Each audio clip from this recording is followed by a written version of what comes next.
చూస్తే నవ్వాలో ఏడవాలో తెలియడం లేదు అంటూ వీకెండ్‌లో అడుగుపెట్టిన నాగార్జున అయితే అమర్‌దీప్‌కి ఏం చెప్పాలో అన్నీ చెప్పేస్తూ వచ్చేసారు.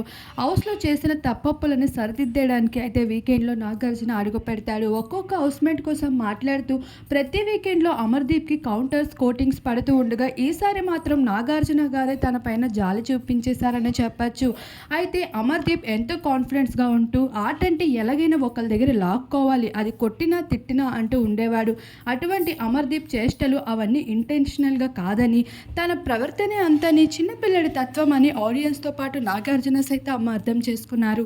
ఎప్పుడూ తిడుతూ మాట్లాడే నాగార్జున ఈసారి మాత్రం తనని మందలిస్తూ, తన ఆట తీరు ఎంతో మెరుగుపడుతుందని, కానీ ఒకళ్ళని లాక్కొని పీక్కునేలాగా కాదయ్యా, మంచిగా ఉండయ్యా, ఆట అందరిలా ఆడయ్యా అంటూ ఎంతో బాగా చెప్పుకుంటూ వచ్చారు. మరి నాగార్జున మాటలకి అమర్‌లో ఎంత ఇంప్రూవ్‌మెంట్ ఉంటుంది నెక్స్ట్ వీకెండ్‌లో ఎలా అయినా చూడాల్సి ఉంది. ఈ వీక్ కూడా అమర్‌దీప్ సేవ్ అయ్యేసరికి తనలో ఎంతలా లో కాన్ఫిడెన్స్ ఉంది అనేది మరోసారి తెలిసిపోయింది. ఇంకొకసారి కింద పడిపోయి మరి ఎంతో ఎమోషనల్ అవుతూ ప్రజలకి థాంక్స్ చెప్పుకుంటూ వచ్చాడు తనని సేవ్ చేసినందుకు.